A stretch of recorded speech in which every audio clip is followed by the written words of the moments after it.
નમસ્કાર દર્શક મિત્રો, તમે જોઈ રહ્યા છો સાંઈકરભાઈ સંચાલિત ઝટપટ ન્યૂઝ અને નવસારી લાઈવ. નવસારીમાં જે પૂરની પરિસ્થિતિ નિર્માણ થઈ હતી અને ત્યારબાદ જે હાલમાં જે લોકોના ઘરોમાં પાણી ભરાતા જે લોકોએ નુકસાન સહન કરવાનો વારો હોય તો ત્યારે તેને લઈને રાજ્યના કૃષિ અને ખેડૂત કલ્યાણ સહકાર પશુપાલન ગૌ સંવર્ધન અને મત્સ્ય ઉદ્યોગ અને પ્રોટોકોલ વિભાગના મંત્રી જીતુભાઈ વાઘાણી નવસારી ખાતે પધાર્યા હતા. નવસારી કલેક્ટર કચેરી ખાતે તેઓ આવ્યા હતા અને તેઓએ જિલ્લામાં વિવિધ વિસ્તારોની મુલાકાત લીધી હતી, સ્થળ નિરીક્ષણ કર્યું હતું. નવસારીના સાલેજ જેવા ગામોની પણ તેમણે ખાસ કરીને મુલાકાત લીધી હતી અને જે ખેડૂતોનો તાત મેળવ્યો હતો, નુકસાનીનો તાત મેળવ્યો હતો અને તેઓ દ્વારા નવસારી કલેક્ટર કચેરી ખાતે એક સમીક્ષા બેઠકનું પણ આયોજન કરવામાં આવ્યું હતું અને તેમાં પણ તેઓએ અનેક અધિકારી, કર્મચારી તેમજ સંગઠન ભાજપના હોદ્દેદારો સાથે પણ મિટિંગ યોજી હતી અને તેમાં પણ તેમણે કઈ રીતે લોકોને સહાય કરી શકાય, કઈ રીતે લોકોને મદદરૂપ થઈ શકાય તે અંગે વિસ્તૃત ચર્ચા વિચારણા કરવામાં આવી હતી. અને ત્યારે આ પ્રસંગે ઉપસ્થિત જીતુભાઈ વાઘાણીએ શું કહ્યું હતું, આવો સાંભળીએ. ભૂપેન્દ્રભાઈ પટેલ સાહેબ ના અધ્યક્ષસ્થાને કેબિનેટની બેઠક મંગળવારે મળેલી. મુખ્યમંત્રીશ્રીની સૂચના અને આદેશ મુજબ નવસારી અને વલસાડ જિલ્લામાં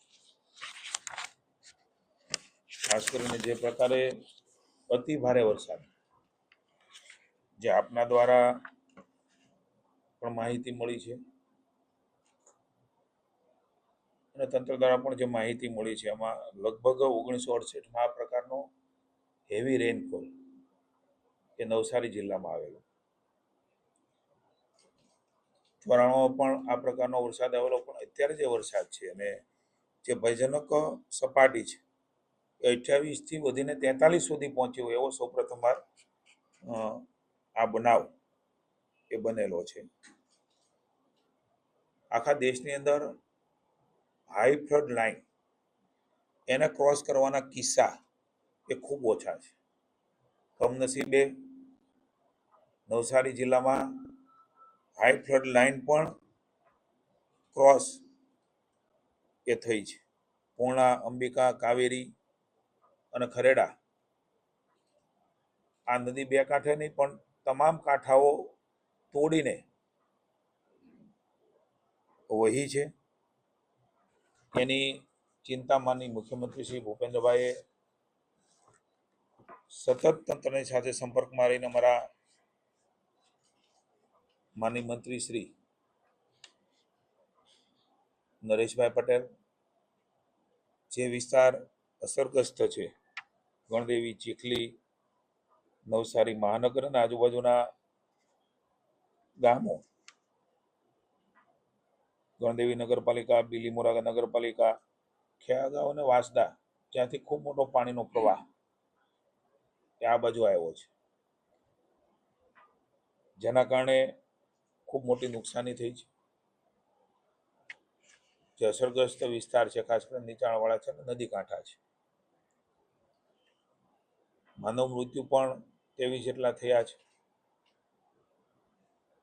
હું રાજ્ય સરકાર વતી જેમણે પોતાના જીવ ગુમાવ્યા છે એમના માટે રાજ્ય સરકાર સંવેદનાને દુઃખ વ્યક્ત કરે છે અને ભગવાન એમના આત્માને શાંતિ આપે અને એના પરિવારજનો પર જે દુઃખ આવ્યું છે, અચાનક કોઈ સ્વજનનું જવું એ દુઃખદ અને અઘરું સહન કરવાનું હોય છે, પણ ઈશ્વર એ પરિવારને શક્તિ આપે ને આવા સમયે રાજ્યની સરકાર માનની ભૂપેન્દ્રભાઈ, નાયબ મુખ્યમંત્રી શ્રી હર્ષભાઈ અને સમગ્ર મંત્રીમંડળ અને સરકારના ભારતીય જનતા પાર્ટી એ પરિવારની સાથે છે. મુખ્યમંત્રી શ્રી સતત સ્ટેટ ઇમરજન્સી સેન્ટરમાં પણ જઈને રિવ્યુ લઈ રહ્યા હતા. વરસાદની સ્થિતિ, ભવિષ્યમાં વરસાદની સ્થિતિ, તંત્ર સાથે, કલેક્ટરશ્રી સાથે, મંત્રીશ્રીઓ સાથે, ધારાસભ્યશ્રીઓ પણ અહીંયા અમારી સાથે હાજર છે. આરસીભાઈ, રાકેશભાઈ, જિલ્લા પંચાયત પ્રમુખશ્રી, મેયરશ્રી, અમારા જિલ્લા ભાજપના પ્રમુખશ્રી, તમામ લોકોની સાથે સંપર્કમાં રહ્યા છે. જે કાંઈ કરવું પડે એની સૂચનાઓ એ સતત માનની મુખ્યમંત્રીશ્રી આપતા રહ્યા છે.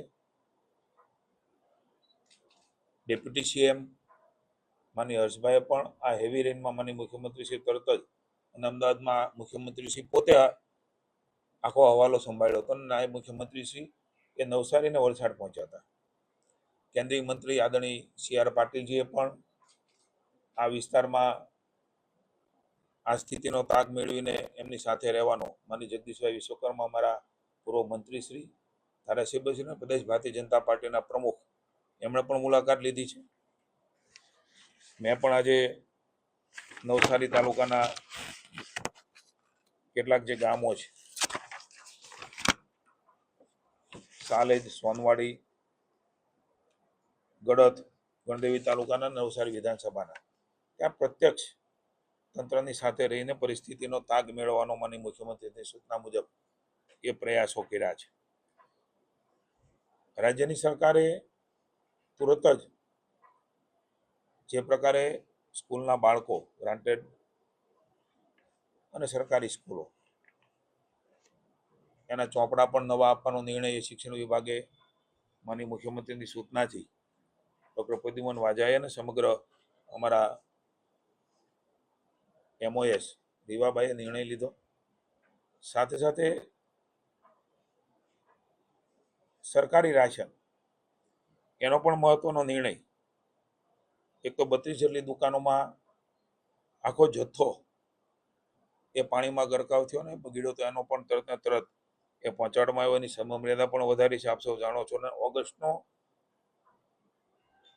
જે રાશન આપવાનો અનાજને વગેરે મળી રહ્યું છે એ પણ વહેલા પહોંચાડવાનો નિર્ણય એટલે ચાલુ મહિનાથી જ એ મળી જાય એ પણ નિર્ણય રાજ્યની સરકારે કર્યો છે.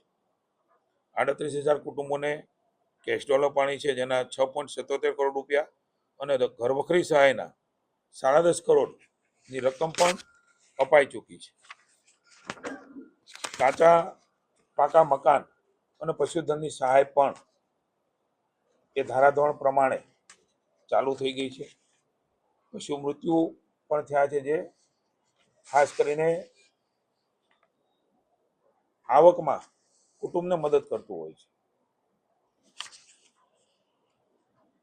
રાજ્યની સરકારે તમામ રીતે પ્રયાસો શિફ્ટિંગના પણ જે તે વખતે કર્યા હતા.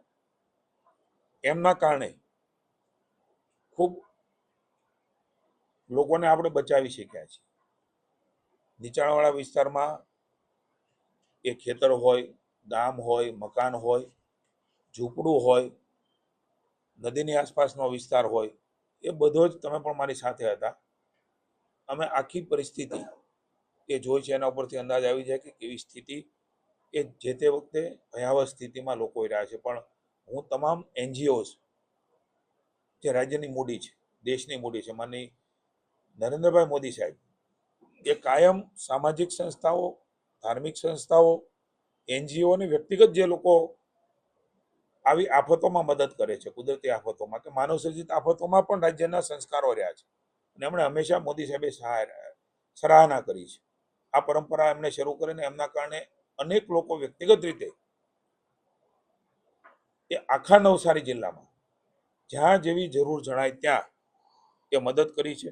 ભારતીય જનતા પાર્ટીની જિલ્લાની અમારી ટીમે પણ અનાજની કીટો અલગ અલગ સંસ્થાઓ દ્વારા, તંત્ર દ્વારા, રાષ્ટ્રીય સેવક સંઘ દ્વારા સૌથી પહેલું સાયલેન્ટ રીતે કામ એ પણ સંઘ કરતો હોય છે. તંત્રની સાથે બાજુમાં ઊભા રહીને હું તંત્રને પણ ધન્યવાદ આપું છું કે આ સ્થિતિમાં એક હ્યુમન નેચરથી ગામડાથી માંડીને જિલ્લામાં બેઠેલા તમામ કર્મચારીઓ, કલેક્ટરથી માંડીને ગામડામાં જે બેઠા છે એ DDO હોય, SP હોય, ગામના જે કર્મચારી હોય, નગરપાલિકાના કર્મચારી, એમણે ખૂબ સંવેદનાથી લોકોને આ મનસ્થિતિમાંથી બહાર કાઢવા માટેના પ્રયાસો કર્યા છે. તાળપત્રી, બ્લેન્કેટ, ચટાઈ, વાસણ, ગાડલા, આનો પણ સેટ અને મુખ્યમંત્રીશ્રીની સૂચના એ કલેક્ટરનો છે કે તમે NGOને કહીને CRS ફંડમાંથી પણ શું આપી શકાય તો પીડીલાઇટ દ્વારા આજે નવસારી જિલ્લામાં પણ ગાડલાને આખી એમની કીટ એ પણ ગામમાં જેને જરૂર છે ત્યાં પણ હું રાજ્યના NGOનો, રાજ્યની જેટલી પણ આપણી સામાજિક ને ધાર્મિક સંસ્થાઓ છે, વ્યક્તિગત રીતે પણ રોટરી હોય તો એ રોટરી જેવી સંસ્થાઓ પણ, હું એક નામ લઉં છું એનો જરૂર નથી, બીજી સંસ્થાઓએ મદદ નથી કરી. અહીંયા બીજી પણ એક સંસ્થા તપોવન સંસ્થા, આવી અનેક સંસ્થાઓ, કોઈનું નામ ઉલ્લેખ ન થઈ શક્યો હોય તો રાજ્ય સરકાર વતી હું ક્ષમા પ્રાર્થી છું. કદાચ મારા ધ્યાનમાં ન હોય, પણ જેમણે જેમણે મદદ કરી છે, મીડિયાના મિત્રોએ પણ જોઈ છે અને લોકોએ પણ જોઈ છે, અને તંત્રએ પણ એ જ પ્રકારે એ વખતે એમની બાજુમાં ઉભા રહેવાનું કે ખૂબ સરાહનીય કામ કર્યું છે. અત્યારે કોઈ અભિનંદન આપવા જેવો સમય નથી, પણ હું ધન્યવાદ ચોક્કસ આપીશ કે આ પ્રકારે માનવતાનું કામ સહિયારું. મેં હમણાં જાણ્યું છે કે મીડિયાના મિત્રો પણ નોટબુકો આપવાના છે. જ્યાં જેવી જરૂર જણાય ત્યાં તમામ લોકોએ આપવાનો પ્રયાસ કર્યો છે. મારી તમામ જે મદદ કરતી સંસ્થાઓ, વ્યક્તિગતોને વિનંતી છે, કોઈ જગ્યા રહી ન જાય, અને કોઈ આપવાની જરૂર છે તમારે આપવું છે તો અમારા સ્થાનિક ધારાસભ્યો, સ્થાનિક વહીવટીતંત્રને, જિલ્લા કલેક્ટરનો સંપર્ક કરીને હવે આપીએ, જેનાથી એમને શું ખૂટે છે, એમના સામાજિક ને કુટુંબ સમાજ વ્યવસ્થામાં એ જો આપીએ તો મને એવું લાગે છે કે એ વસ્તુથી વધારે આપણે કોઈ કુટુંબને ને પરિવારને ને વ્યક્તિગત રીતે મદદ આપણે પહોંચાડી શકીશું. નવસારીમાં આગામી સમયમાં પણ ઓરેન્જ એલર્ટ છે, ડાંગમાં રેડ એલર્ટ છે, ખેતીવાડીને પણ ખૂબ નુકસાન થયું છે.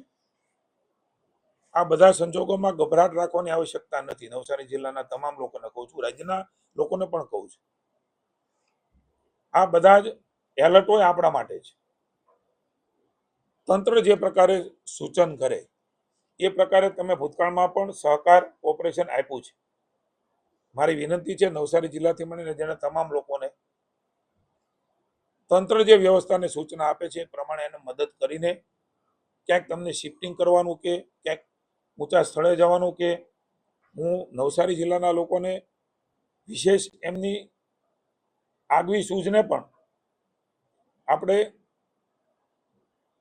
એને ગણવી પડે. દાખલા તરીકે ઊંચાઈ ઉપર એ પોતાના પશુને મૂકી આવ્યા છે. મરઘા, બકરાઓ, જે પણ પશુઓ ચડાવી શકાય એ બીજા ત્રીજા માળે ચડાવ્યા છે. એ આજ મેં દ્રશ્ય જોયા છે. કેટલો પ્રેમ એ પશુ પક્ષી માટેનો એ પરિવારને હશે, તો મને એવું લાગે છે કે નવસારી જિલ્લાએ આ એક સારું ઉદાહરણ પૂરું પાડ્યું છે કે પોતાનો જીવ તો બચાવ્યો, પણ એમને એમની સાથે જે પશુ છે, પક્ષી છે, મરઘા જેવા, એમને પણ બચાવીને એ છાપરા ઉપર લઈ ગયા, 2 માળ 3 માળ ઉપર લઈ ગયા. મને એવું લાગે છે કે બહુ ઓછી જગ્યાએ આ પ્રકારનો ભાવ, નહીં તો માણસ પોતાની જાતને બચાવતો હોય છે અને પોતે પછી નીકળી જતો હોય છે. એને બદલે એમણે સમગ્ર જીવ છે એ જીવને બચાવવાનો જે પ્રયાસ કર્યો છે એ પણ સરાહનીય છે. અને જે અહીંયા આજે જે એલર્ટ અપાણા છે, એલર્ટમાં ઘણી વખત આપણને એમ થાય કે ભાઈ હજી હમણાં જ આ પ્રકારની સ્થિતિ થઈ છે. કોઈ ગભરાવાની આવશ્યકતા નથી. તંત્રએ સાવચેતીના ભાગરૂપે આપણને આ સૂચનાઓ આપી છે, એટલે બહુ મોટું પૂર આવી જશે આવી માનસિકતામાં પણ રહેવાની આવશ્યકતા નથી. ખાસ કરીને જે જગ્યા ઉપર પાણીનો રોકાવ છે એ પરમેનન્ટ કેવી રીતે રોકાવ ન રહે એમની પણ સૂચનાઓ આજની અમારી વહીવટી તંત્રની બેઠકમાં આપી છે. અમારા MP શ્રી, સૌ ધારાસભ્યશ્રીઓ, માનની સ્થાનિક મંત્રીશ્રીઓ, આ તમામ લોકો એ સતત સરકાર સાથે કંઈ ને કંઈ સૂચન સ્વરૂપે, મુશ્કેલી સ્વરૂપે, મદદ સ્વરૂપે વાત કરતા રહ્યા છે. આખો અહેવાલ માનનીય મુખ્યમંત્રીશ્રીને જઈને અમે આપીશું. પછી રાજ્ય સરકારની જે કંઈ સૂચનાઓ છે એ પ્રમાણે તંત્ર આગળ વધશે. પણ આ કપરા સમયમાં હું એટલું ચોક્કસ છે કે નવસારી જિલ્લાના તમામ જે અસરગ્રસ્ત લોકો છે, મુશ્કેલીમાં છે, એમની સાથે રાજ્યની સરકાર એ ઊભી છે ને ઊભી રહેશે. તો જિલ્લા કલેક્ટરે પણ નવસારીમાં જે આગામી એટલે કે આજ રોજ જે પરિસ્થિતિ છે હવામાન વિભાગની તેમજ જે નુકસાનીનો તાજ છે તે અંગે પણ વિસ્તૃત માહિતી આપી હતી. શું કહ્યું જિલ્લા કલેક્ટરે? આવો સાંભળીએ. જિલ્લામાં અતિ ભારે વરસાદની પરિસ્થિતિના કારણે લગભગ 38,697 જેટલા કુટુંબો અસરગ્રસ્ત થયા હતા. આ તમામ કુટુંબોને લગભગ 6.77 કરોડની અમે કેશ ડોલ ચૂકવી દીધી છે અને લગભગ કેશ ડોલ ચૂકવણાનું કામ સમગ્ર જિલ્લામાં પૂર્ણ કરી લેવામાં આવ્યું છે. ઘર વખરીમાં લગભગ 30,000 કુટુંબોને નુકસાની થવાની પ્રાથમિક માહિતી અમને મળી હતી. એમાંથી પણ 29,900 જેટલા કુટુંબોનું સર્વે કરી લેવામાં આવ્યું છે અને એની ચૂકવણીની કામગીરી ચાલી રહી છે. જે પણ બાકી 387 જેટલા કુટુંબો છે એમનું પણ સર્વે પૂરું કરીને ચૂકવણું આજ સાંજ સુધી કરી દેવામાં આવશે. એના પછી કાચા પાકા મકાનને નુકસાની, પશુ મૃત્યુના કેસીસનું ચૂકવણું પણ આજે પૂરું કરી દેવાનું જિલ્લા વહીવટીતંત્રનું આયોજન છે. આવતીકાલે પણ નવસારી જિલ્લામાં ઓરેન્જ એલર્ટ તથા ડાંગ જિલ્લામાં રેડ એલર્ટ મોસમ વિભાગ તરફથી ઇસ્યુ કરવામાં આવ્યું છે. આ એલર્ટને ધ્યાને લેતા આપના મારફતે લોકોને અપીલ કરું છું કે સ્થાનીય વહીવટીતંત્રની સૂચનાઓનું પાલન કરે અને જ્યારે પણ અમારા તરફથી સલામત સ્થળે ખસેડવાની સૂચના મળે એનું ચોક્કસપણે પાલન થાય. જિલ્લા કલેક્ટર મુનેશ ગુરવાની દ્વારા આવતીકાલ અને આજે જે એલર્ટ આપવામાં આવ્યું છે હવામાન વિભાગ અને વાવાઝોડાની જે પરિસ્થિતિનું દાત આપવામાં આવ્યો છે કે ભયાનક વાવાઝોડું આવશે તેમજ વરસાદ પણ વરસશે અને નીચાણવાળા વિસ્તારોમાં પણ પાણી ભરવાની સમસ્યા સર્જાઈ શકે છે. તેને લઈને લોકોને એલર્ટ રહેવા માટે કર્યું છે અને નીચાણવાળા વિસ્તારોને તાકીદ રહેવા માટે અને જો સ્થળાંતર કરવાની જરૂર પડે અને તંત્ર એલર્ટ કરે તો સ્થળાંતર કરી લેવા માટે પણ ખાસ સૂચનાઓ આપવામાં આવી છે. તો આ જ પ્રકારના અનવા સમાચાર માટે જોતા રહો સાંઈકૃપા સંચાલિત ચટપટ ન્યૂઝ અને નવસારી લાઈવ. શું તમે શરીરના સાંધાના દુખાવાથી પીડાઈ રહ્યા છો કે પછી તમે કોઈ સ્પોર્ટ્સ ઇન્જરીથી પીડાઈ રહ્યા છો? લકવાની બીમારી બાદની પીડા સહન કરી રહ્યા છો? શું તમને સ્પાઇનલ પ્રોબ્લેમ છે? તો આ તમામ દુખાવાને હવે બાય કરી દો, કારણ કે માસ્ટર ડિગ્રી ધરાવતા ખૂબ જ અનુભવી ફિઝિયોથેરાપિસ્ટ ડૉક્ટર અમિત પટેલ પાસે તમે આ તમામ સમસ્યાઓનું સચોટ નિદાન કરાવી ફરીથી નોર્મલ જિંદગી જીવી શકો છો. તો સરનામું નોંધી લો. Comprehensive care centre, DD street, library પાસે, અનુરાગ સારીઝની લાઇનમાં, નવસારી.